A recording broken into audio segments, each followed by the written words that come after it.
Sesta corsa, prova per cavalli di 4 anni che non abbiano vinto 25.000 euro in carriera, prova di buona qualità con un campo ampio di partenti, 11 ad aver accettato l'ingaggio per i 1660 metri da percorrere, corsa incertissima, ci sono 3 cavalli alla stessa quota, il numero 1 di Giselle Trio, il 3 di Golden Guia e il 5 di Gianca Capar. E poi l'11 di Gran Tourist Jet, l'altro sotto la doppia cifra, paga invece 12 Guaranà. Autostart che si muove, all'1 Giselle Trio, 2 Guaranà, 3 Golden Guia, 4 Ginger, 5 Gianca Capar, 6 Giulia Robin. In seconda fila, 7 Gitana Griff, 8 Great Feeling Run, 9 Gaudi Trio, 10 Garibaldi Rich, 11 Gran Tourist Jet. Allenamento che va a comporsi sulla curva di sinistra, bene allineati quelli della prima fila, la prende lunga Giselle Trio e cerca di arrivare a rete nel momento più propizio. Quando la macchina inizia ad accelerare si prepara al lancio.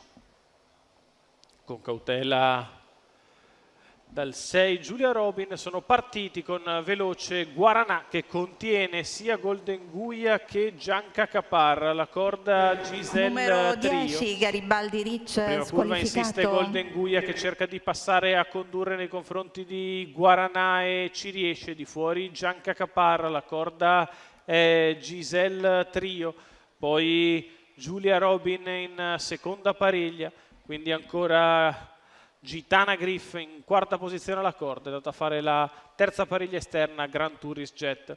Ne vengono fuori 400 metri in 29,7 con Golden Guia al comando e Gianca Capar al suo esterno, poi allo steccato Guaranà che precede Giselle Trio.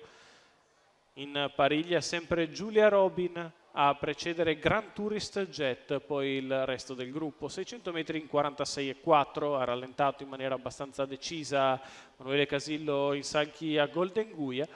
Di fuori c'è sempre Gianca Capar che accompagna. Si va così di conserva dopo 800 metri passati in 1-1.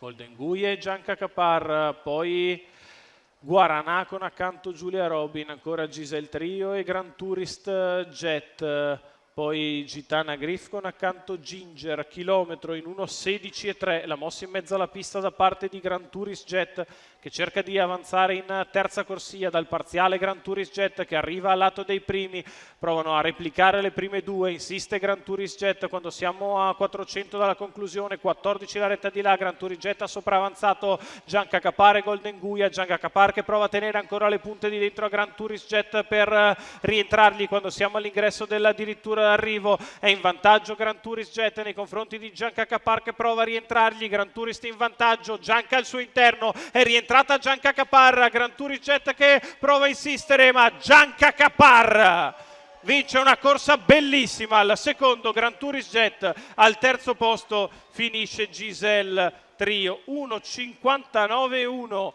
1:14,5 per il successo di Gianca Capar. Massimiliano Michelotto in salchi per Manuele Matteini, al training i colori del signor Salvatore Galati. Tutta strada di fuori, tiene lì in terza ruota Gran Tourist Jet, gli rientra e vince con coraggio. Secondo Gran Tourist, terza Giselle Trio.